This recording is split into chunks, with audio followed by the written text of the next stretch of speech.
Salut à tous les amis, j'espère que vous allez bien. Bienvenue en direct sur Inside Hill Climb. On est jeudi soir et vous le savez, comme traditionnellement le jeudi soir depuis quelques semaines maintenant, eh bien on se retrouve donc pour l'émission 100% course de côte. C'est le moment de la semaine, on va dire, où on commence à lâcher un petit peu la pression. La semaine elle a été dure, on en a marre de toute la situation. Alors voilà, on décompresse un petit peu, on se replonge dans notre passion qui est le sport automobile, qui est la course de côte autour de ce rendez-vous en direct. Et donc, je suis ravi de vous retrouver. Il y a déjà quelques spectateurs qui sont là. Je vous remercie d'être à nos côtés. C'est un vrai plaisir. Ce soir, vous le savez, on va rendre hommage à ce que je vais appeler les teams de légende. Vous l'avez vu sur les réseaux sociaux, on a d'ores et déjà annoncé la couleur. Vous le savez, on vous en a déjà parlé.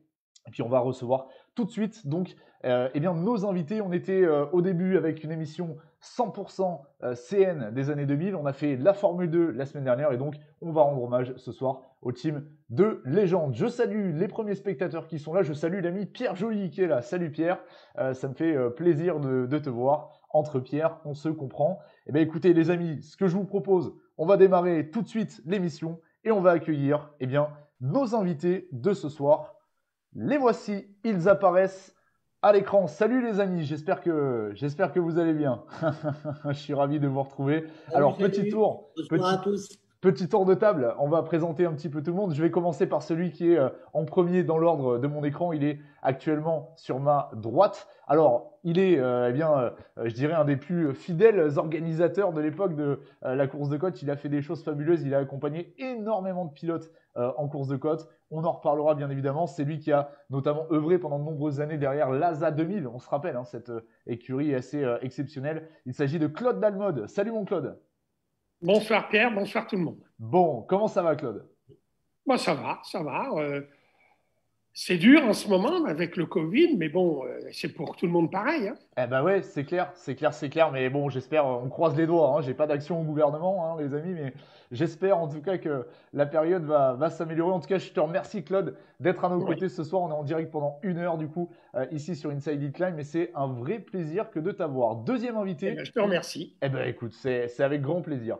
Deuxième invité, il est en bas de mon écran. C'est un grand nom, bien sûr, de la course de côte. C'est toute une famille, c'est toute une génération, c'est tout un, comment dire, énormément de souvenirs qui ressurgissent au moment de l'évoquer, bien évidemment. Il est à nos côtés ce soir. Il s'agit de Bafti Nerguti. Salut Bafti. Bonsoir Pierre, bonsoir à toute l'équipe et à tous. Et Bon, merci de nous accueillir ce soir. bah écoute, c'est moi qui te remercie, hein, parce que on a galéré à faire une émission ensemble, hein, Bafti, hein. Oui, mais On a bossé, hein. le plus dur, c'est la première. Après, tu vas voir, je vais être à l'aise et ça C'est devrait ça, aller après. c'est ça, c'est ça. En tout cas, ça me fait extrêmement plaisir de t'avoir, Bafti. Et on va reparler bien évidemment de tout ce que vous avez fait, tout ce que vous avez vécu en course de côte. Il s'en est passé des choses. Troisième invité, et je suis ravi également de l'avoir parce que ça faisait longtemps que je ne l'avais pas vu. On se connaît depuis très très longtemps. Ça me fait très très plaisir de l'avoir à nos côtés. Fidèle pilote féminine de la course de côte pendant de nombreuses années. Elle a arrêté sa carrière à la fin des années 2000. On en parlait tout à l'heure et elle est à nos côtés. Je crois que c'est une de tes premières apparitions dans les médias course de côte depuis un petit moment et je suis ravi de t'avoir à nos côtés. Il s'agit de Pascal Carbone. Salut Pascal. Oui, bonsoir Pierre et bonsoir à tous. Bon, Ouais, ça fait un petit moment, oui, que ça... j'avais pas renoué avec cet aspect people. Et oui, c'est ça, People, c'est le voici de la course de côte en fait, Inside Voilà. It Climb, voilà, c'est ça. En tout cas, je te remercie d'être à nos côtés, parce que ça fait longtemps effectivement qu'on t'a pas vu. Je crois que tu as de nombreux fans de l'Ardèche hein, qui Ah, nous ont envoyé des messages pour dire on est ravis de voir notre pilote ardéchoise favorite. Donc voilà, il va y avoir pas mal de, de fans ardéchois. Alors, quand on a habité dans le Gard, les Ardéchois en général, on est pas trop copains. Non, je rigole bien évidemment, c'est pas vrai. nous, on On est dit voisins. l'inverse, hein. Ah, eh Nous, on oui, dit bah, qu'il je vaut sais. mieux avoir une taupe dans son jardin qu'un gardois comme le voisin. Voilà, c'est ça. C'est ça, c'est ça. Ça fait partie, c'est la petite guéguerre des Ardéchois, Drômois, Gardois de chez nous. Voilà. Certains ne peuvent pas comprendre, mais voilà, on est ravis en tout cas d'être tous ensemble. Les copains, pour démarrer cette émission, je vous propose eh bien, de passer d'abord aux news, les petites news qui sont passées depuis la semaine dernière hein, sur le monde de la course de côte. Et on va commencer tout de suite avec ces quelques actualités. La première, je vous présente cette photo, vous l'avez peut-être vue sur Inside Hill Climb le week-end dernier. C'est Clément Lebeau qui donc change de monture, lui qui était au volant d'une Dallara F303 depuis quelques saisons. Il s'est offert donc une Dallara F308 Alors, je vais faire un petit peu de pub, je vais faire un petit peu de teasing. Je ne vais pas vous dire à qui elle appartenait cette voiture, et puis vous allez attendre en fait le prochain numéro d'Auto Hebdo, dans lequel je vous dévoile quelques secrets. Voilà, donc on a hâte bien sûr de voir Clément Lebeau au volant de cette toute nouvelle auto. On pense que ça devrait quand même fonctionner comme il faut pour le pilote nantais. Deuxième news, ça aussi vous l'avez vu, c'est plutôt du proto là pour le coup, ça sort des ateliers de Nova Proto et c'est cette étonnante Nova Proto NP03 qu'on vous a dévoilé notamment sur Inside Hill Climb. Donc c'est une voiture qui va rouler dans la classe E2SC1, donc dans le groupe E2SC mais dans la classe E2SC1, ce qui signifie qu'elle sera équipée d'un moteur 1000 cm3 et c'est Sébastien Jacquemin donc qui en sera le pilote. On devrait voir cette auto eh bien dans quelques manches, sur quelques manches du championnat de France de la montagne. Ça va être effectivement intéressant de le suivre. C'est la première fois que Nova part sur cette voie-là. Et puis, c'est une concurrence directe, bien sûr, aux fameuses Ozella JRB. Et troisième news, alors c'est juste une image, un petit peu de teasing. Vous l'avez peut-être vu là aussi sur Inside. On vous a dévoilé une vidéo assez étonnante que vous pouvez retrouver d'ailleurs sur Inside Hill Climb. Mais qui a donc bien pu faire rouler ce nouveau BRC sur le circuit de karting du budget. Réponse très bientôt sur Inside Hill Climb. Voilà, c'est pas pour faire ni de la pub ni du teasing, mais on vous annoncera ça en direct et je pense que ça devrait marcher. On reverra cette auto bien sûr en championnat de France de la montagne. Voilà les quelques news. C'était des news assez voiture pour le coup parce que effectivement la période, on le sait, elle est un petit peu particulière. On est tous un petit peu en stand-by de voir un petit peu ce qui va se passer dans le cadre du calendrier. Donc, eh bien, on se met sous la dent.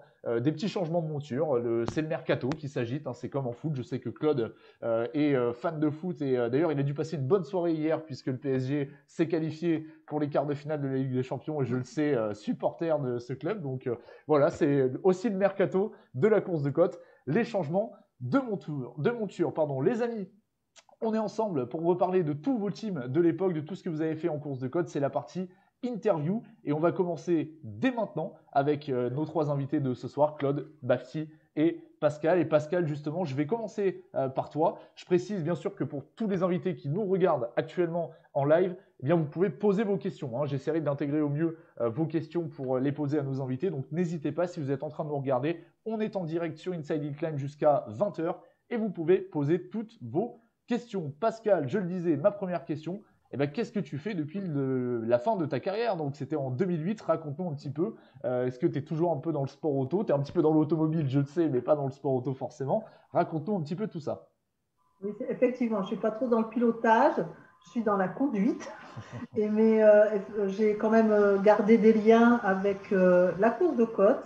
J'avoue, des fois, aller voir un petit peu du circuit. Mais voilà, je suis plutôt maintenant spectatrice, quoi. Bon, ok. Je crois que tu étais effectivement du côté du Mont d'Or, notamment au mois d'août. C'est une course que j'affectionne, donc elle tombe à une très bonne période de l'année. C'est l'été. On peut aller faire des randos, on peut aller voir les copains de la côte. Et puis j'ai un petit rendez-vous aussi. Je suis pas très loin du circuit de Nîmes-les-Denon, donc ou du pôle mécanique. Donc, à l'Édenon, je peux retrouver mes copains Colomeda, Castellana, qui font un peu des petits tours par là-bas. Et voilà, donc, bon, après, j'ai d'autres copains qui sont beaucoup plus hauts, comme les Le Cerf, là-haut à Paris, mais là, j'ai plus de mal à aller le voir. Et oui, forcément, c'est un petit peu plus loin. C'est un petit peu plus loin, mais c'est vrai que dans le sud, on a cette chance, on a quand même de beaux circuits avec des beaux événements, donc c'est l'occasion effectivement de se faire plaisir. Claude, raconte-nous un petit peu ce que tu fais. Et des rallyes, ouais, tu as raison, des rallyes avec le Cévennes, j'en passe, c'est le meilleur, je les ai plus en tête, les Camisards, voilà, on a de superbes épreuves, effectivement. Claude, raconte-nous un petit peu ce que tu fais. Alors, toi, effectivement, tu es toujours un petit peu, en train d'aider ton prochain, je pense qu'on peut le dire en course de côte. Raconte-nous de quoi ont été faites tes dernières années là, sur la course de côte. Comme on dit, on prend la retraite, mais on a la passion. Donc, je vais quand même voir des épreuves.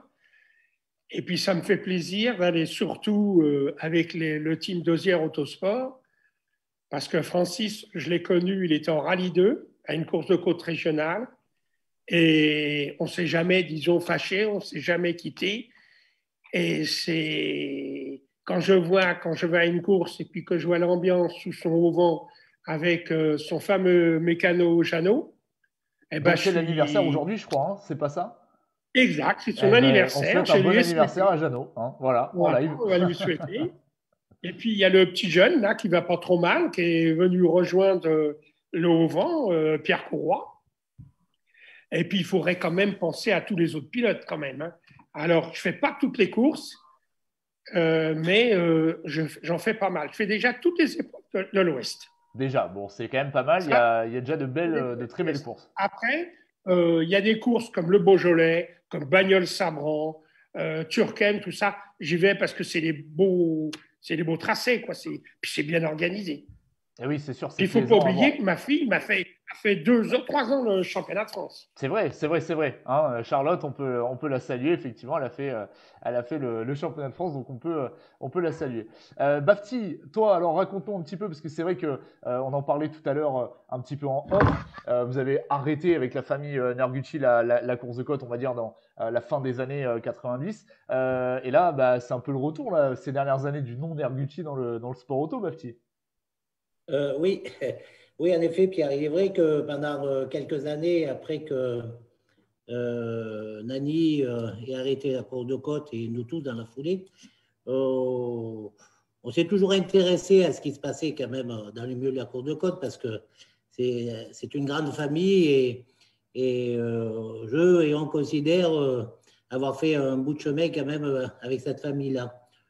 Par contre, je t'avoue que la côte, ça nous a toujours manqué. Malheureusement, Nani nous a quittés et quelques années avant qu'il nous quitte, on s'est dit, tiens, il va falloir qu'on refasse quelque chose, il va falloir qu'on refasse quelque chose. Puis Nani est parti maintenant depuis 4 ans et puis finalement, voilà, on a l'idée de revenir, je l'avais quand même toujours dans ma tête et puis je me suis dit, allez, il faut qu'on commence. Et l'année dernière, ce que je vous disais tout à l'heure, en off, là, l'année dernière, je suis tombé sur une annonce où il y avait une semis qui était à vendre et j'appelle Mimi, je dis tiens, on va acheter la semis. Mais il me dit mais qu'est-ce que tu veux faire de la semis? Ben, je dis écoute, on va acheter la semis déjà, puis une fois qu'on aura la semis, on verra bien ce qu'on en fera. Et puis ça y est, c'est reparti, on a acheté la semis, puis après on a pris une Formule Renault 2 litres, on n'a pas pu rouler malheureusement à cause du Covid, bien entendu, on a fait quelques tours en circuit. Et puis voilà, puis on a commencé à se préparer à notre petit retour. Derrière, on a eu la chance de faire la connaissance de mecs super, hein, Stéphane Kraft, qui nous a accueillis les bras ouverts. Et du coup, on y a pris une Norma CN 2 litres. Et on s'est dit, ben, on va faire un petit essai en circuit pour voir ce que ça donne. Alors, plus pour nous, ouais, bien sûr, parce que moi, personnellement, j'ai passé l'âge et malheureusement, je n'ai pas spécialement la condition physique. Hein. Mais bon, ceci dit, il suffirait que j'arrête de faire des repas le midi, des bringles le soir pour qu'elles reviennent. Quoi. Eh ouais, mais bon, Et c'est un du coup, choix. le but était de faire rouler les petits. Et surtout le fils à Mimi et le fils à Zanon, le fils à Mimi a fait quand même un peu de karting et du coup, il m'a dit tonton, moi je veux bien, mais c'est un circuit, pas en côte dans un premier temps. Bon, je dis allez, ok, on va rouler un circuit, on va faire l'Ultimate Cup et après ça, on essaiera de revenir en côte. Donc, moi, je l'ai gardé dans un petit coin de ma tête et je vous avoue que après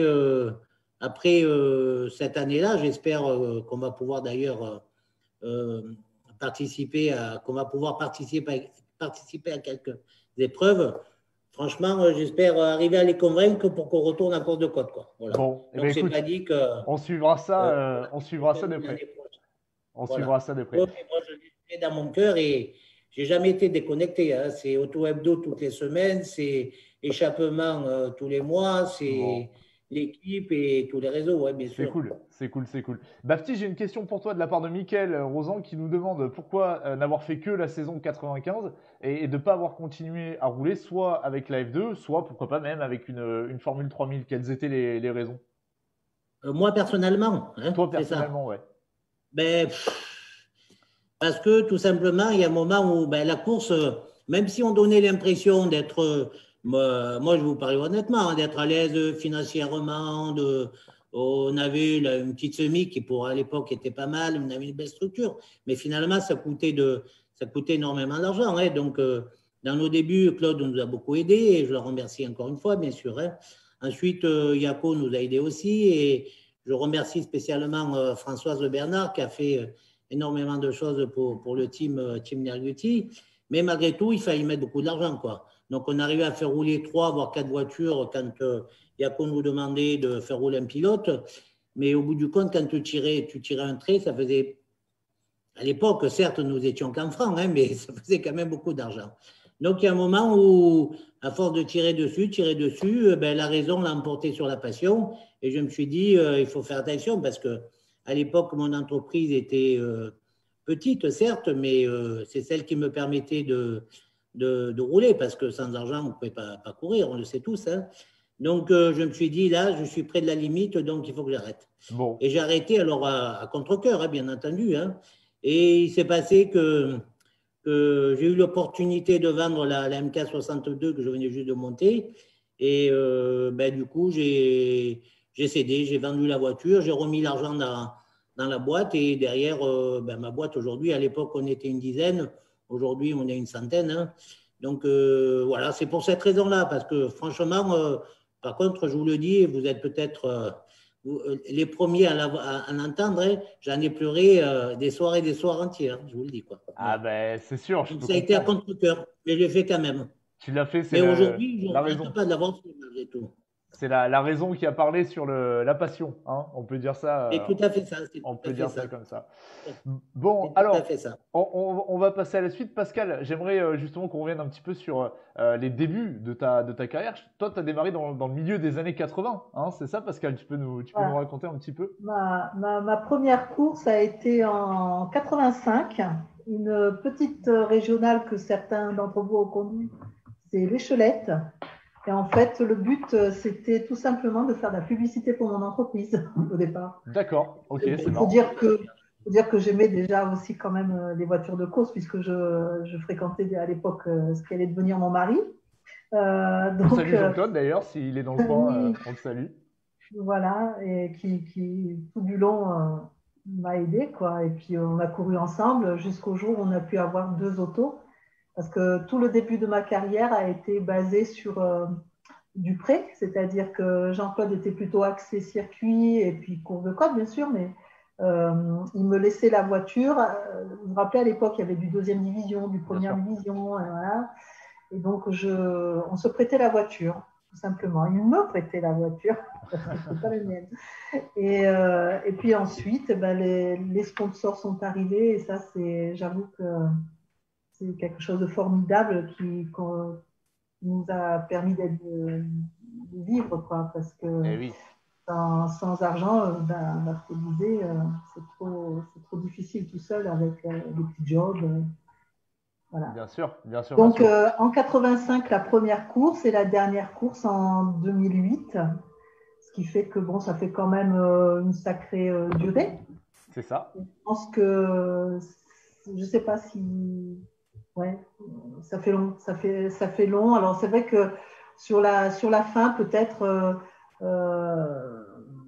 des fois, c'était un peu la rengaine, mais quand arrivait la fin de la saison, on en avait peut-être un petit peu marre, mais dès qu'un mois était passé de repos, on avait envie de remettre les fesses dans le baquet, quoi. Et c'est sûr, je pense que c'est la même problématique pour beaucoup. Il y a tellement de contraintes, tellement de choses à faire pour rouler que des fois, c'est sûr qu'avec le temps, ça peut user un petit peu, mais bon, quand même, au fond de soi, ça manque Oui. toujours un peu. Alors, parce Claude, qu'on est des amateurs, donc il y a sûr. le boulot géré à côté. Bien il y sûr. a… Bien sûr. Il y a beaucoup de choses à gérer et forcément, c'est pas évident. Claude, toi, à l'époque où justement Pascal démarrait en compétition, bah, tu étais notamment à la tête de la course de côte d'Averne. Alors, la course de côte d'Averne, aujourd'hui, ça n'existe plus, mais à l'époque, c'était une course majeure du panorama de la course de côte française. Tu peux nous parler un petit peu de ces années-là? Oh, bah bien sûr. La course de côte d'Averne, on l'a fait. Alors, d'abord, je voudrais remercier, surtout, il y avait toute une équipe, hein, je n'étais pas tout seul. Donc, on était toute une équipe et on l'a fait 2 années en régional. Et quand j'ai vu le nombre de partants qu'il y avait, d'ailleurs, il y avait des gens comme Bruno Sotti qui sont venus, qui l'ont gagné, Gilbert Chotin, etc., etc. Et au bout de 2 ans, bah, avec l'aide des époux Priou, des amis comme ça, qui étaient à Lazare, eh ben, on a passé le cap, on l'a mis en national. Puis une fois qu'elle était en national, qu'on a vu qu'on avait 120, 125 partants, eh ben, on l'a demandé en championnat de France, deuxième division. Alors, ça a été très dur parce que le parcours est trop court. Il fait qu'1,6 km. Alors, bien sûr qu'on aurait pu faire 2 km, mais c'était de la ligne droite et faire une chicane. Alors, moi, j'étais contre parce que je trouve qu'une chicane en côte, c'est dangereux. Donc, on l'a laissé comme ça et grâce à Hubert Bocchis, il nous a donné la dérogation et l'a organisé donc en national, en championnat de France. Et la première année, on avait 160 partants. Et bien sûr, alors pour avoir 160 partants, c'est le nerf de la guerre, c'est l'argent.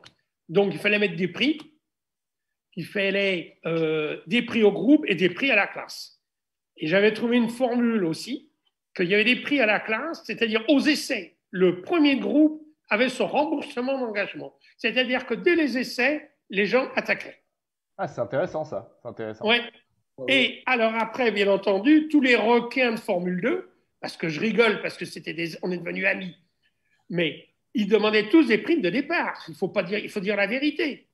Et j'ai un souvenir extraordinaire de Nani Nerguti qui m'a tenu la jambe pendant des heures, parce que, bon, il faut reconnaître que Averne-Manosque, c'est 800 km. Alors, les frais de gasoil et tout, machin, patati, patata. Alors, j'avais trouvé une solution. Il dit, écoute, tu viens, je ne l'avais jamais vu. Hein. Tu viens et je te fais une garantie que tu fasses premier, deuxième, troisième, quatrième, tu auras comme si tu gagnais. On s'est au téléphone, il m'a dit banco. Et j'ai tenu mon engagement. Et j'ai gagné des sous puisqu'il a gagné. Donc, ça n'a pas coûté un centime. Et de l'autre côté, il faudrait quand même dire que j'avais une bonne équipe qui était autour de moi et qu'avant le départ de l'épreuve, on avait en recette pub, on avait les prix. Voilà. Ah, et ouais, c'est comme ça que M. Bocard, Daniel Bocard, a fait connaissance de M. De Santier, qui était PDG donc, de Affli, parce que, bon, Daniel me demande une prime de départ. J'ai dit oui, je vais voir. Et comme moi, j'avais une entreprise à Nanterre et que Affli était juste à côté de chez moi, j'ai dit, écoute, si tu mets Affli, les autocollants, Affli, soudage équipement, la prime de départ, il n'y a pas de problème, parce que j'avais l'accord. Hein. Et c'est parti comme ça. Après, ils sont partis, ils ont discuté, et Daniel Bocard a récupéré le sponsor Affli. Voilà. Ok. Bon, c'est sympa ces petites anecdotes. Et d'ailleurs, il y a Mickaël qui posait tout à l'heure une question à Bafti qui dit « Vu Nani et son gabarit, t'as accepté direct. » Ah oui, c'est sûr. En fait, t'avais peur, Claude, c'est ça. Non, on rigole, bien sûr. Et on a une pensée, bien évidemment. Alors, tu en parlais tout à l'heure, Bafti, on a une pensée pour Nani, évidemment. Après, bon, Nani est venu plusieurs fois à Verne, comme d'autres pilotes, hein. Mais j'ai un souvenir extraordinaire. Un jour, Nani me dit il faut que tu viennes. Et donc, il nous a invités, moi et mon épouse. Donc, on est descendu à Montfuron. Voilà, on est descendu à Avignon. Puis, il est venu nous chercher à la gare de TGV. On est passé un week-end à Montfuron. Et c'est un souvenir, malheureusement, Nani n'est plus là, qui reste gravé dans moi. Ok. Écoute, justement, c'est aussi le but de cette émission, c'est de rendre hommage à Nani par l'intermédiaire de Bafti, de Claude et puis de toutes celles et ceux qui regardent cette émission. Et cette anecdote est cool. Gardez vos meilleures anecdotes. Hein. Je vais vous poser une question à la fin, alors ne dévoilez pas tout. Il nous reste encore un petit peu de temps en direct. Alors, toi, Bafti, raconte-nous un petit peu dans quel état d'esprit tu as démarré le sport auto. Alors, forcément, tu étais aussi dans les, aux côtés de Nani, etc. Mais raconte-nous un petit peu qu'est-ce qui a fait le déclic, pourquoi toi, tu es devenu pilote? C'est pas compliqué. Hein. Nous, à l'époque, moi, j'habitais au village dont Claude a fait allusion, à Montfuron. Et en fait, on avait une grande maison de famille. Et nous, on est d'origine albanaise. Et les Albanais, normalement, ils vivent tous ensemble. Hein.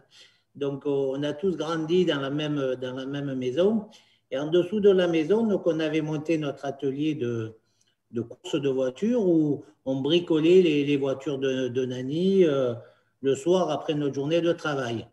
Et on n'avait pas intérêt d'y aller pendant la journée parce que le patriarche était là, bien entendu, et il était hors de question qu'on prenne 1 heure par-ci, 1 heure par-là pour aller bosser dans le sous-sol là-bas.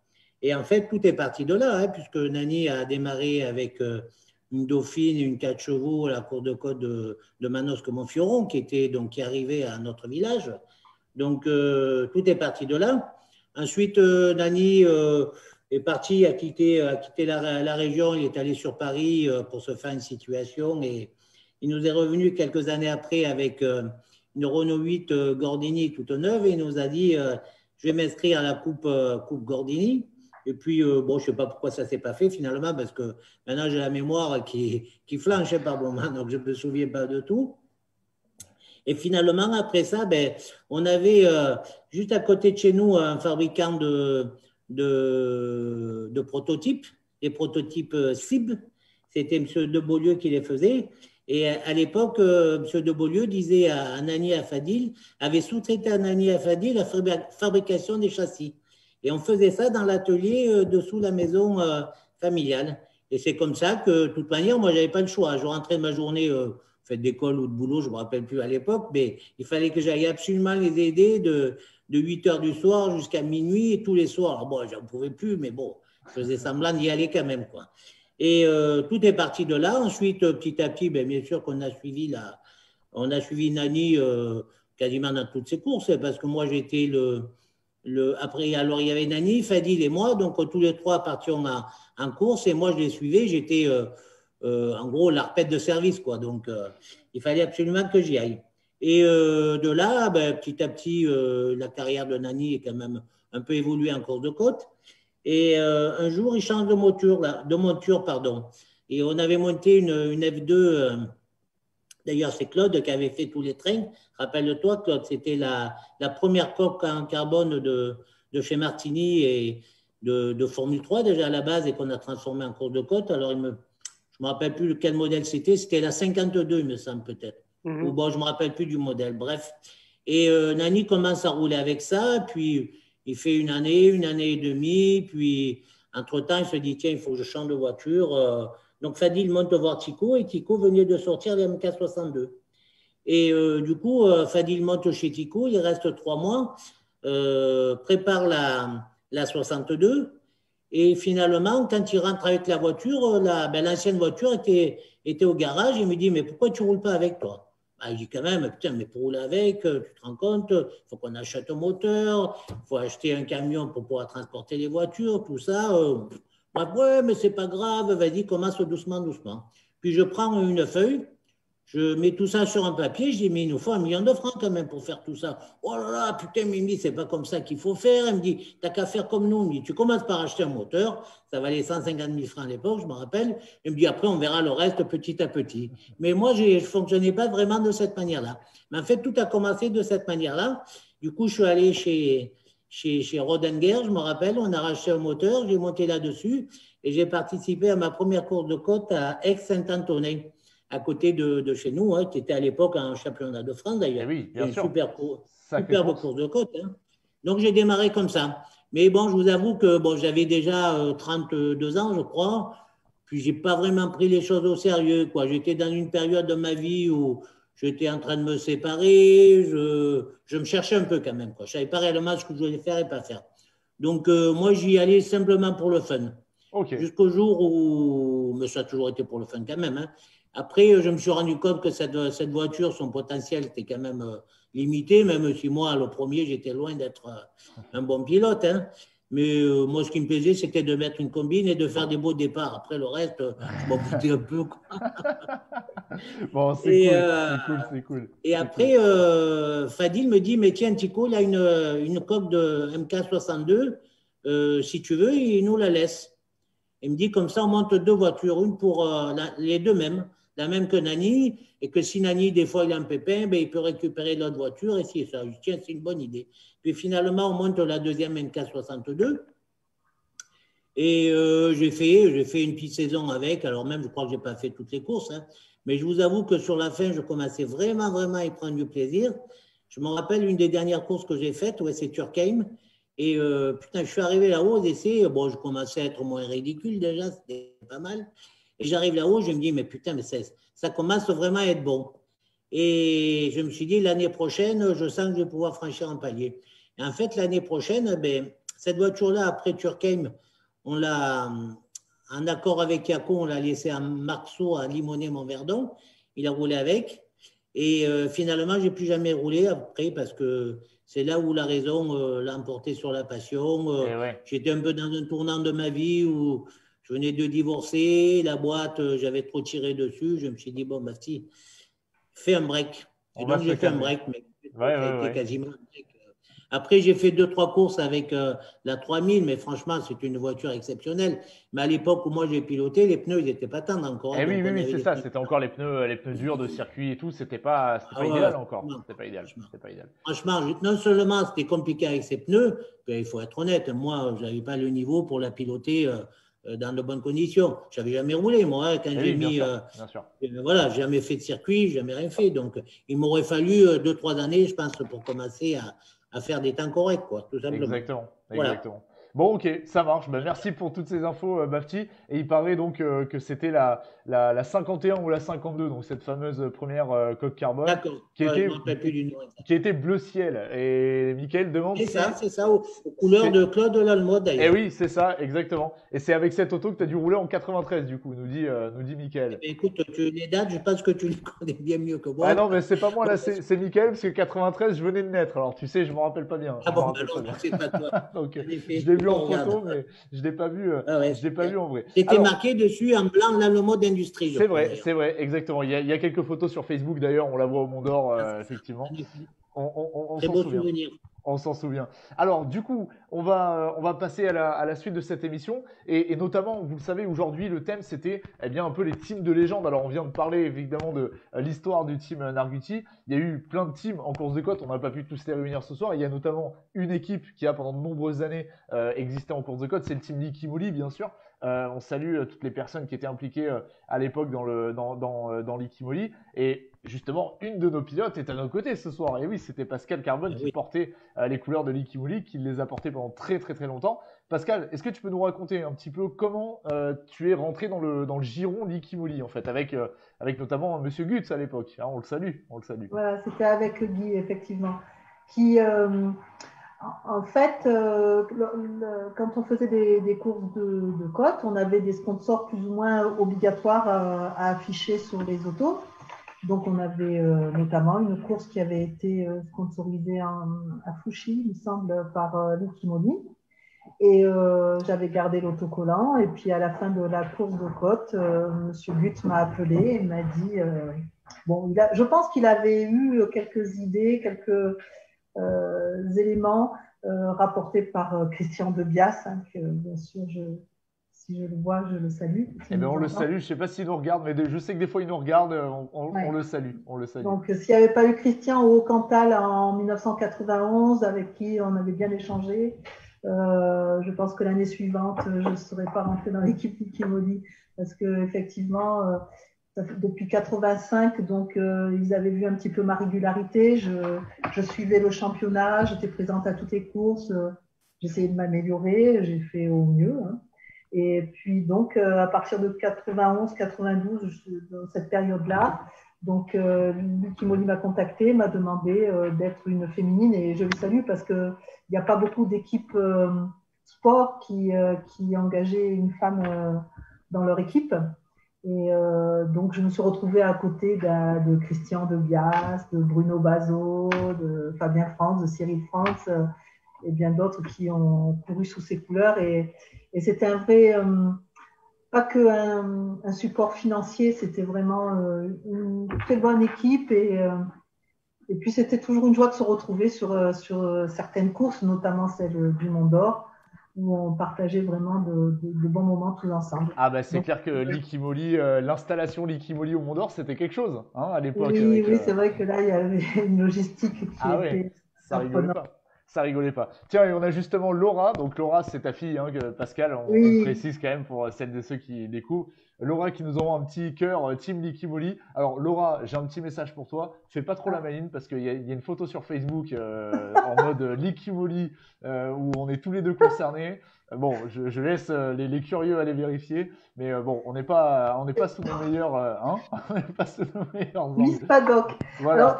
Voilà, c'est important de parler de Laura, enfin de ma fille, parce qu'effectivement, la famille aussi, ça joue un grand rôle dans cette course de côte qui avait quand même.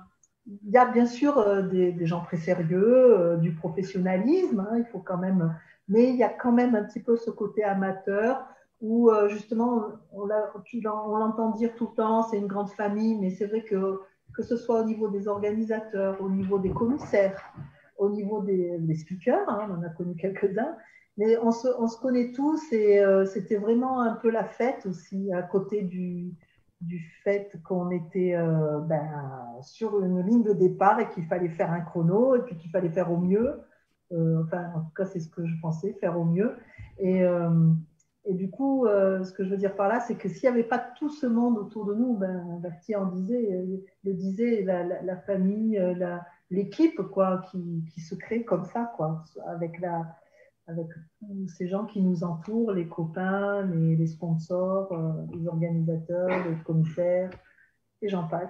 Et bien sûr, bien sûr. Non, non, c'est ça, c'est important effectivement en course de côte et dans d'autres disciplines aussi, mais c'est vrai qu'en course de côte, c'est effectivement l'une des facettes effectivement de tout ça.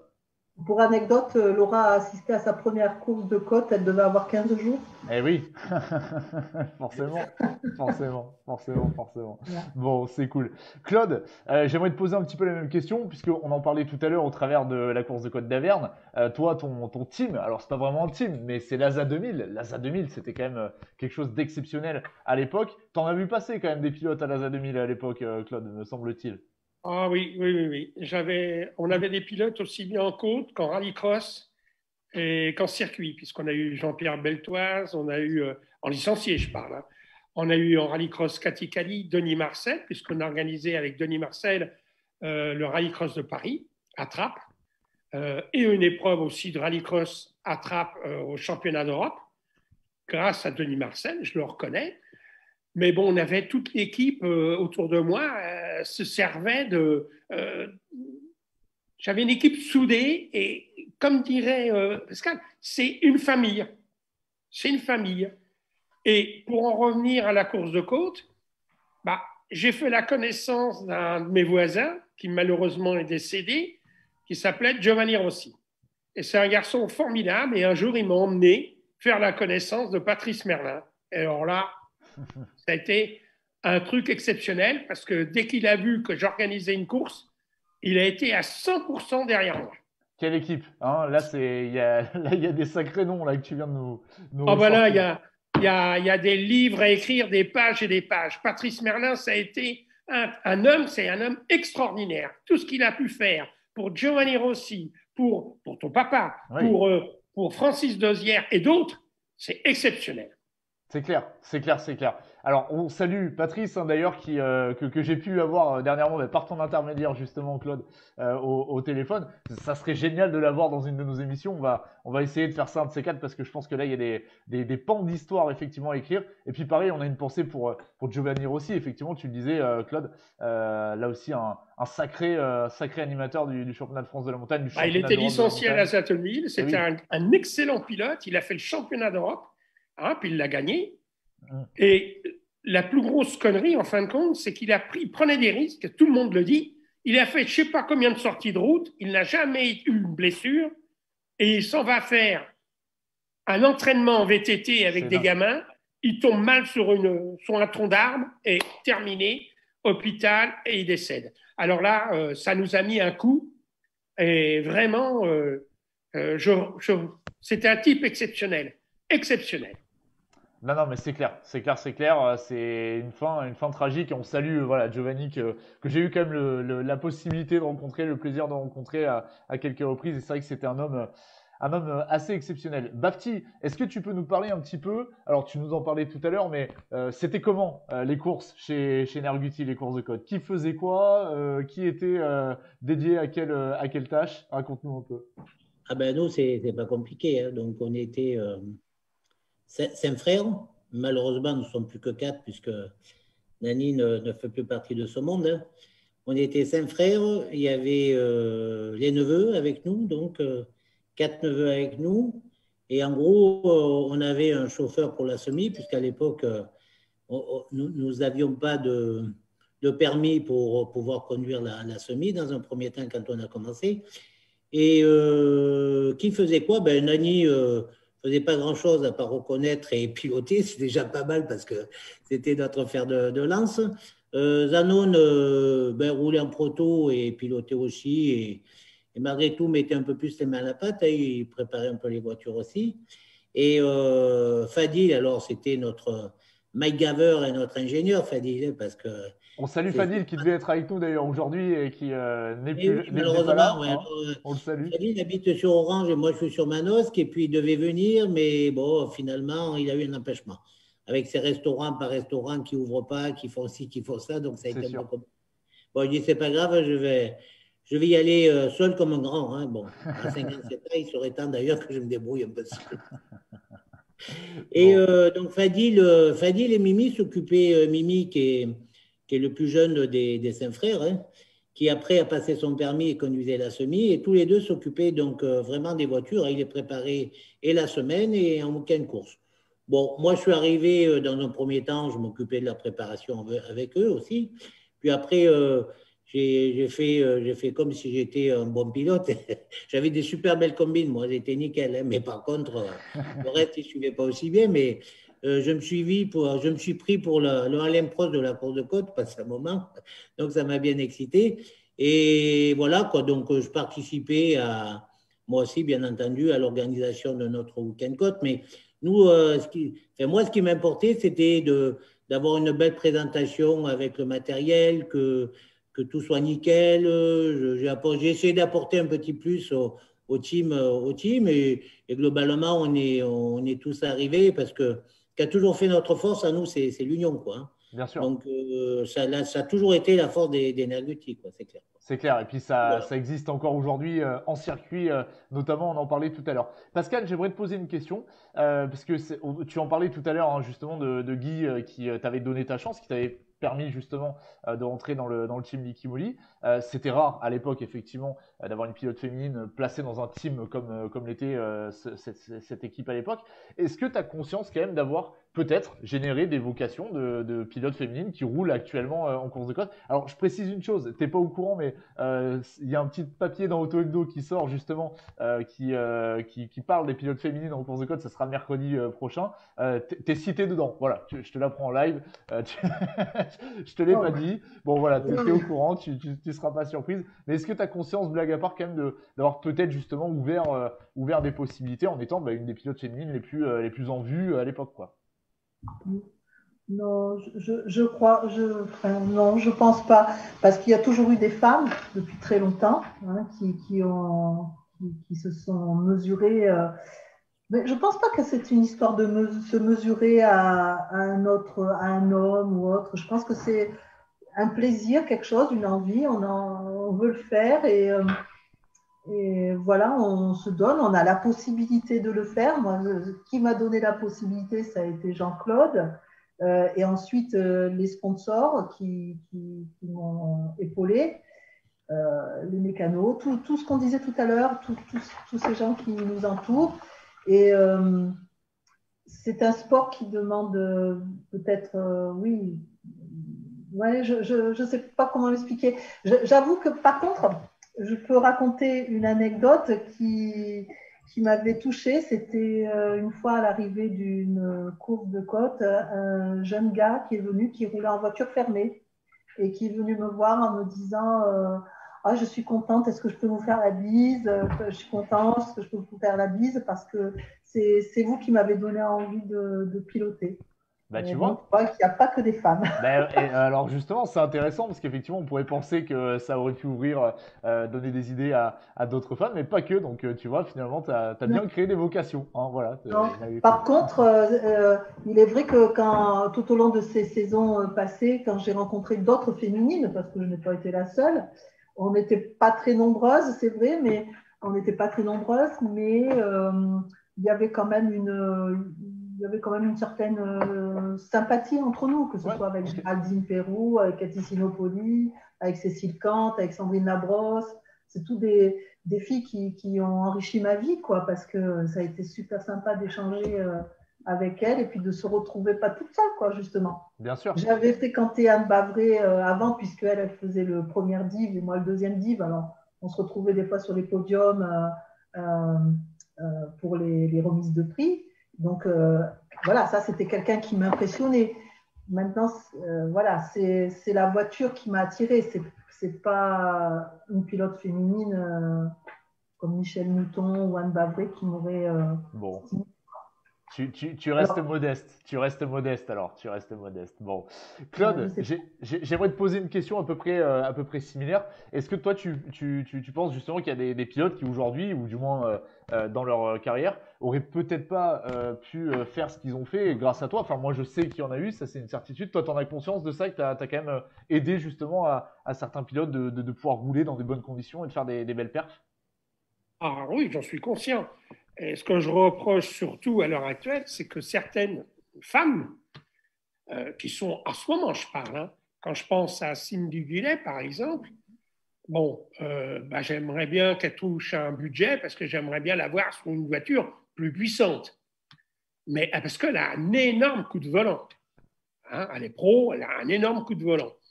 Bon, maintenant, dans les femmes, bah, on ne peut pas parler des femmes sans parler de la chair bourgeoise qui court en proto. Vous voyez pas qui je veux dire? Ah bah si, moi je vois. Moi je vois. Bafti, il fronce les sourcils parce que ça fait Ah, longtemps qu'il n'est pas venu en côte, mais Oui, oui, oui, oui, je suis en train de réfléchir. on parle de Martine, bien sûr. la goutte entraîne, la goutte entraîne la course de côte. On salue Martine Hubert, bien sûr. On salue. Voilà, Martine Ah, Hubert. bon, C'est dommage qu'on la voit plus parce que on remise des prix, elle met de l'ambiance. Eh Et ben puis elle a écoute, un bon coup de volant. sache elle est Voilà. l'invitée, je lui ai Bon. déjà dit, elle est Il y en a l'invitée quand elle d'autres, veut. comme a dit Pascal, il y a Cécile Kant.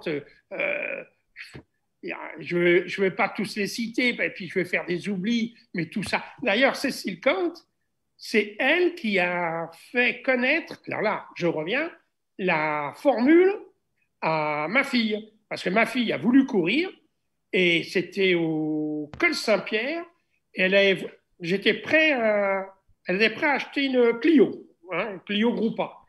Et Cécile Kant l'a embarquée, l'a fait monter dans sa voiture, et ma fille est sortie, elle dit papa, c'est ça que je veux, une formule. Voilà.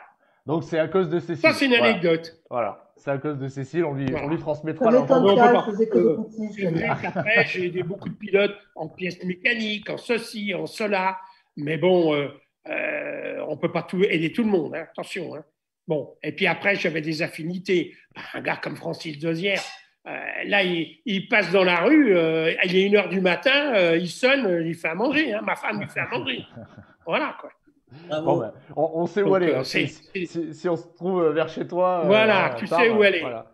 Bon. Et Pascal, juste pour info quand même, tu vois, on a Stéphanie Tordeux qui nous dit carrément, pour ma part, je l'ai toujours admiré, Pascal, tu vois. Donc, je te dis que des admirateurs, des admiratrices, il y en a. Bapti, toi, est-ce que tu as conscience aussi de l'importance, ce que c'est le nom Nerguti dans la course de côte aujourd'hui? Parce que, blague à part, on en parlait tout à l'heure, mais toi, tu as un regard assez décalé par rapport à ta participation en tant que pilote, mais tu réalises quand même aujourd'hui ce que c'est le team Nerguti pour les fans de course de côte, ce que ça représente?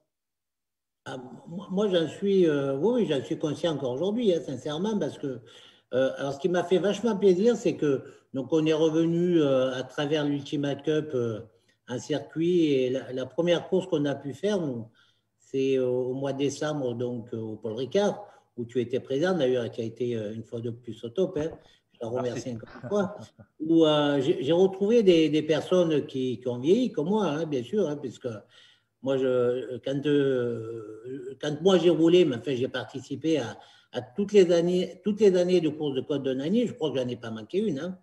Mais quand j'ai un peu roulé, j'avais 32 ans, j'avais. Et donc, il y a des personnes que je n'ai plus revues depuis 20-25 ans. Et ces personnes-là, je les ai retrouvées au Paul Ricard et tous m'ont dit, mais putain, Bafti, Lenerguti, je suis content que vous soyez là. Voilà, vous nous manquez dans la côte. On aimerait bien que vous reveniez dans la côte. Et toi, le premier, tu nous l'as dit d'ailleurs. Et je t'avoue que je suis parti de là, franchement, il y a une énergie qui est revenue à moi. Je me suis dit, il faut qu'on y aille, il faut qu'on y aille. Bon. Alors, j'avais juré à Alban d'ailleurs que j'allais prendre une F3R pour qu'il roule en circuit cette année. Donc, je me suis dit, pour cette année, Alban va rouler avec la F3R. Dylan, le fils de Zanon, lui, va rouler avec le Proto. Je vais leur faire une année complète, si toutes les conditions sont réunies pour qu'on puisse rouler, bien sûr. Et après ça, je veux leur faire goûter la course de côte. Bon. Donc, crois-moi, Pierre, que l'Energuti en course de côte, cool. ils vont revenir. On va vous revoir. Ils vont venir. Tant mieux. Et moi, je vais m'occuper alors, pas de l'organisation, enfin, je ne vais pas m'occuper des voitures, hein, mais quand même, je vais m'occuper de l'organisation du team pour qu'on puisse tous se retrouver et passer des bons moments, comme c'était le cas il y a 25 ans en arrière déjà. Eh oui, bien sûr. À travers des pâtes bolognaises. Il y a de quoi faire. Tiens, Bafti, j'ai un message pour toi de la part de Patrick Dupuis qui nous dit: la famille Nerguti est seule à s'arrêter quand mon camion était en feu sur l'autoroute après Saint-Antonin. C'est un acte qui est resté gravé à vie dans ma mémoire. Voilà, tu vois. Super pilote et j'étais en admiration devant Patrick. Et il a toujours eu une voiture magnifique et ça a toujours été un super pilote. On le salue, Patrick, et il est le bienvenu dans Inside, hein, je précise. Ah ouais, super. Je rebondis là-dessus, sur cette anecdote. C'est vrai que cette entraide entre pilotes, elle dépasse la course. Voilà, là, on t'aide pour ton camion qui brûlait. Nous, on s'est retrouvés en panne et c'est comme ça qu'on a rencontré la famille Fritsch et avec qui on est devenus très amis. Alors que souvent, les voitures fermées avec les voitures ouvertes, c'est pas qu'on se fréquente pas, hein, c'est pas une histoire mais c'est plutôt qu'on n'a pas l'occasion dans les paddocks d'échanger. Et là, j'avoue que nous aussi, on s'est retrouvés en rade avec notre fourgon en allant à une course de côte dans le sud. Et c'est les Fritsch qui nous ont dépannés. Et puis voilà, ça a fait des super amitiés. Bah, c'est le bel esprit. Les amis, il est 19h53, alors on est censé rendre l'antenne à 20h. Je pense qu'on va déborder un tout petit peu, mais on va quand même faire en sorte d'aller au plus vite. J'ai juste une dernière question à vous poser à tous les trois. J'aimerais que vous me donniez votre meilleur souvenir en course de côte. Le premier souvenir qui vous vient à l'esprit. Pascal, qu'est-ce que ça serait pour toi? Alors, dans la compétition pure, ça a été une grande satisfaction à la course de Villafan quand j'ai fait première de classe avec tous mes copains derrière, là, à Chaumont et tout ça. On était une bonne dizaine, on était bien nombreux dans cette classe de Formule 3. Et voilà, au niveau compétition, c'est ça. Après, en dehors de la compétition, c'était suite à la remise des prix en 98, une belle table quand la France avait gagné au foot et où on a fait vraiment une bringue pas possible, toujours à Villafan d'ailleurs. C'est bizarre, hein, c'est bizarre. Les mecs du Doubs, il faut les surveiller, il faut les mettre. Voilà. Non, il y en a beaucoup. Il y a beaucoup trop de bons souvenirs, heureusement, qui ont pris le dessus et ça a été vraiment une partie pour de notre vie, Jean-Claude et moi et Laura, 24 ans passés dans ce milieu-là, c'est notre vie, c'est quand même un gros plan de vie. Ça. Bien sûr, c'est clair. Ok, cool. Claude, ton meilleur souvenir en course de côte, alors pas en tant que pilote bien sûr, mais t'en as tellement vu, en même temps ça va être compliqué, mais s'il y a un souvenir qui te vient en tête là, ça serait quoi? Tout de suite? Ouais. C'est la victoire de la Coupe des Dames de ma fille à Villafan. D'accord. Sous la flotte. Toujours à Villafan, voilà. Attends, là, c'est le papa qui parle. Hein. Eh oui, bien sûr. C'est le papa qui parle. Maintenant, les autres victoires, c'est les meilleurs souvenirs, c'est les attablés à Turquem avec mon ami Philippe Leclerc, Dosière et tout. Voilà, mais c'est le plus beau truc que j'ai eu, moi, c'est la victoire de ma fille sous la flotte, parce que ça, c'était extraordinaire. Oui, sous la pluie, les filles. Eh oui, bien sûr. Et puis à Villafan, en plus, voilà, c'est quand même pas le tracé le plus évident. Hein. Il faut savoir que l'année d'avant, elle avait cassé une voiture à Villafan. Eh ben voilà, décidément, il s'en passe des choses à Villafran. Il va falloir que j'aille voir ça quand même, hein, de très très près. Et Claude, tu vois, il y a Patrick, toujours Patrick Dupuis, hein, qui nous dit merci encore pour l'aluminium. Hein, voilà, donc tu vois, t'en as aidé quelques-uns. Mais j'étais un grand fournisseur d'aluminium au pilote. Hein. Je sais, mais j'en ai entendu parler, tu sais, j'en connais un, moi, qui m'a expliqué tout ça dans les détails. Bafti, allez, ton meilleur souvenir, qu'est-ce que ça serait à toi? Ben moi, je dirais que toutes les courses en général, c'est un souvenir et c'est des souvenirs exceptionnels, c'est clair. Mais s'il fallait que j'en choisisse une, je dirais que la victoire de Nani à la course de Côte de Dunière, alors ne me demandez pas l'année parce que je ne me souviens plus. Oh, t'inquiète, il y a des fidèles qui nous suivent et je pense que dans quelques instants, je vais te donner l'année. À mon avis, ils vont savoir. Et quand même, c'était un très très beau souvenir en effet, avec la MK62 d'ailleurs. Et tout le monde était là, à part bien sûr notre ami Marcel Tarel, Marcel Tarès qui n'était pas venu cette année-là à Dunière, je ne sais plus pourquoi d'ailleurs. Mais c'est un très très beau souvenir en effet. Ok, cool. Bon, ben, en tout cas, je vous remercie d'avoir accepté de revenir un petit peu sur tout ce que vous avez vécu en course de côte. Il est 19h56, on n'en a pas tout à fait terminé. Je vais encore vous poser des questions, mais cette fois, on va passer à la troisième étape de l'émission. Eh bien, c'est le quiz sport auto, course de côte. Alors là, attention, j'espère que vous êtes prêts. Et Bafti, tiens, petite parenthèse, il y a Samy qui nous dit que c'était en 93 hein, à Dunière, donc tu vois, c'était la famille Nergucci est au courant de tout. Hein, la famille Nergucci est au courant de tout. Ils Bon, sont jeunes. c'est ça. Est-ce que vous êtes prêts, en tout cas, pour répondre à mon quiz? Allez. Allez, Ouais. c'est parti. Première question, je vais vous poser la question suivante. Savez-vous en quelle année eh bien, le premier championnat de France de la montagne s'est déroulé? Premier championnat officiel. Alors là, Claude, c'est une toi colle. qui dois répondre, Claude. Oh non. Je suis pas assez vieux. Alors, est-ce que vous voulez le nom du champion de France cette année-là, éventuellement? C'est pas Rouveyran? Non, c'est Pierre Maublanc. Ah, Les années 70 Un tout petit peu avant les Non, on années avait 70. carrément 60. Oh. Alors là, Allez, 65. alors c'est pas 65, j'allais vous dire, c'est entre 65 et 70. on va demander à Michael Rosan. Ah bah, Michael Rosan, il sait, il donne l'info. Voilà, donc 67. Voilà, c'est 67. Et oui, parce que Pascal, elle est sur le chat en même temps, donc forcément, elle Eh voit les oui. réponses. Aïe. Pierre, une petite parenthèse, tu parles de Pierre Maublanc, tu sais que j'ai eu la chance de le connaître, moi. J'étais vraiment petit parce que on n'en a pas parlé tout à l'heure, mais il faudrait qu'on refasse une émission sur le sujet. Hein. Parce que Nani a été pilote Carburol. Bien sûr. Et le patron de Carburol, c'était Jean Curetti, qui malheureusement nous a quittés il y a quelques années maintenant aussi. Et c'est Pierre Maublanc qui s'est occupé du team Carburol et qui l'a monté. Et je me rappelle, moi, j'étais allé à un circuit à côté de Montpellier, c'était Carland, il me semble, on avait fait les premiers essais. Ouais. Et Nani était sur la marche 782. Et là, j'avais Pierre Maublanc face à moi, je le regardais, je me disais, putain, quel sacré pilote, quoi. C'est clair. Sympa cette petite anecdote. T'as raison, il faudrait qu'on fasse une autre émission, des dizaines d'émissions même. Il y en aurait à dire. Allez, on retourne au quiz. Deuxième question. On en parlait tout à l'heure, Bafti, on parlait de Marcel Tarès, bien évidemment, qui est le recordman du nombre de titres de champion de France de la montagne. Mais Marcel Tarès, il a notamment participé aussi à une autre course qui est les 24 heures du Mans. Mais est-ce que vous savez à combien de reprises Marcel Tarès a pris le départ des 24 heures du Mans? Wow. Alors là, sur la glace, ok. Alors, vous allez avoir le droit à une proposition chacun. Claude, qu'est-ce que tu dirais, toi? 2. Ok. Bafti? Moi, j'aurais dit 3.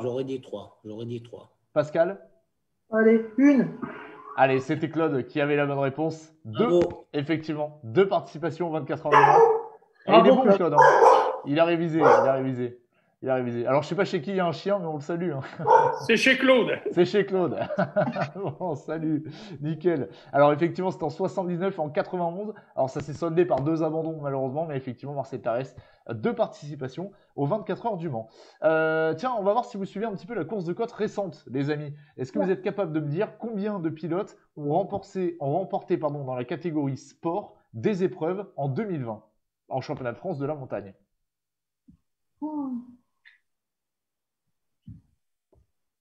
Tu peux répéter ta question? Oui, Peut-être Alors, 3. combien de pilotes vainqueurs en catégorie sport en championnat de France de la montagne en 2020? On voit. Sport. 2, 3. 2 ou Alors, 3. 2 ou 3 pour Bafti. Pascal, qu'est-ce que tu dis? Chasse. 2. 2. Claude? Pour moi, 2. Alors, c'est Deux, 3. deux. C'est 3. C'est 3. Ah oui, Petit en a gagné une. Oui, Eh oui. Sébastien Petit, Geoffrey Schatz Oui, et 3. Fabien Bourgeon, effectivement. Ah ouais. Ah, c'est bon, Ah, j'ai Eh oublié oui. Fabien. Eh oui, Eh Fabien oui. Moi Bourgeon, aussi. vainqueur en bagnole. D'ailleurs, franchement, puisque vous en parlez, moi je trouve que d'abord ils ont fait une voiture formidable. Hein. C'est vrai. Je l'ai suivi en caméra embarquée, je ne me rappelle plus quelle épreuve, mais ça me c'était le Mont d'Or. Franchement, tu vois cette voiture qui décroche très rarement, quasiment pas d'ailleurs. Et félicitations au pilote parce que honnêtement, Faut la mener. il a mené de main de maître. C'est Bravo. clair. C'est clair pour sa première saison, on peut le saluer. Bravo. Alors, j'ai une Grande petite, famille de la côte. Hein. Ah oui, grande famille de la côte. Effectivement, on Oui, salue Dan, Fabien et toute l'équipe et Val aussi également. On salue tous les bourgeons qui nous regardent. Alors, j'ai une question qui va notamment concerner Bafti et Pascal, puisque en fouillant un petit peu dans les archives, j'ai trouvé au moins une course sur laquelle vous avez été tous les deux engagés en tant que pilote. C'est la course de côte de Turckheim en 93. Alors, il y en a eu d'autres, mais celle-là, effectivement, vous y avez participé tous les deux. Est-ce que vous êtes capable de me dire qui a gagné cette course de côte de Turckheim en 93? 93, qui a gagné? Moi je dirais De Bias ou Tarès. Ok. Non. Ah, Pascal, qu'est-ce que tu en dis? j'aurais dit pas Chambéry, mais.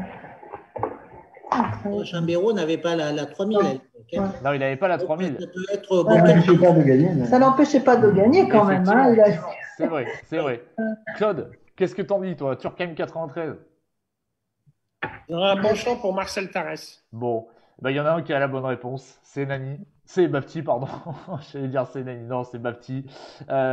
Christian Debias, effectivement. Christian oui, Debias. mais ça me dit. Oh, Christian oh là là, Debias. je vais me faire taper sur les doigts. Eh oui, Et Christian pourquoi Debias. je m'en suis Aïe, aïe, aïe. expliqué, Pierre? Dis-moi. Pardon, Christian. Pierre, je m'en souviens parce qu'en fait, en 93, donc ça a été ma dernière course avec la MK62. Ouais. Et c'était la première course d'ailleurs où je me suis dit, mais putain, c'est bon de commencer à aller vite quand même. Bah, bien sûr. Et je me souviens que c'était De Bias qui l'avait gagné en fait. Mais j'hésitais parce que Tarès, il a quasiment tout gagné. Donc, Eh oui, c'est sûr, c'est sûr. Mais là, c'était bien Christian Debias. Et enfin, dernière question. Alors là, ça va parler aussi aux spectateurs parce que la réponse, eh bien, c'est la première fois que je le fais, mais la réponse, c'est mon premier invité de la prochaine émission d'Inside Hill Climb. Donc, ça sera évidemment une avant-première que je vais vous dévoiler. Alors, vous allez essayer de deviner le pilote que je vais vous faire deviner. Justement, je vais vous donner quelques indices. Ce pilote, il est passé notamment à un moment donné dans sa carrière du blanc au gris, puis à l'orange. Il a fait de la Formule 2, il a fait de la Formule 3000. Est-ce que déjà, vous avez une petite idée de qui il s'agit? Orange, je vois Baudin, moi. Ok.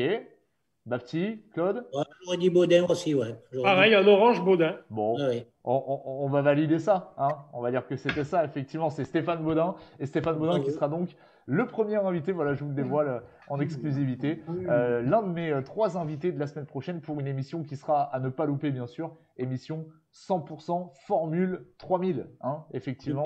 Et là, on va passer un bon moment aussi, je pense, avec donc Stéphane Baudin. Je vous dévoile la suite. Ça sera en début de semaine prochaine. Dès lundi, je vous dévoile le reste du programme. Bon, c'est pas mal quand même. Hein. Il y a quelques petites connaissances là. Je vois que vous avez suivi quand même ces dernières années la course de côte. C'est pas mal. On va arriver sur le mot de la fin parce qu'il est 20h04 et il y a des gens qui ont envie de manger. Hein, donc on va les laisser tranquilles. Claude, je te laisse un petit mot pour terminer. Tu peux remercier qui tu le souhaites. Ah ben moi, c'est toi que je remercie parce que tu es un type extra. La balle, tu as repris la balle. Moi, j'avais un ami qui était speaker, Bernard Deray, qui était extraordinaire. Et là, je pense qu'avec toi, on a trouvé son fils, quoi, spirituel. Tu animes excellemment bien les épreuves et tu fais un boulot remarquable. Voilà. Je te remercie, Claude. Ça me fait très, très plaisir. Ça me touche beaucoup. Je te remercie pour ce petit mot. Et moi, je te remercie d'avoir accepté de… C'est pas parce que je connais très bien ton père, mais ce que tu fais, et d'ailleurs, tout le monde me le dit, tu fais un boulot remarquable. Alors, chapeau. Bah écoute, merci beaucoup, ça me touche beaucoup. Et Claude, je te remercie pour tout ce que tu as fait aussi pour moi, je me permets de le dire, et de tout ce que tu as pu faire effectivement pour que je puisse mettre en place toutes ces choses-là. Bafti, un petit mot de la fin pour toi? Eh ben, moi, les premiers mots, c'est d'abord merci à Pascal d'avoir été avec nous ce soir.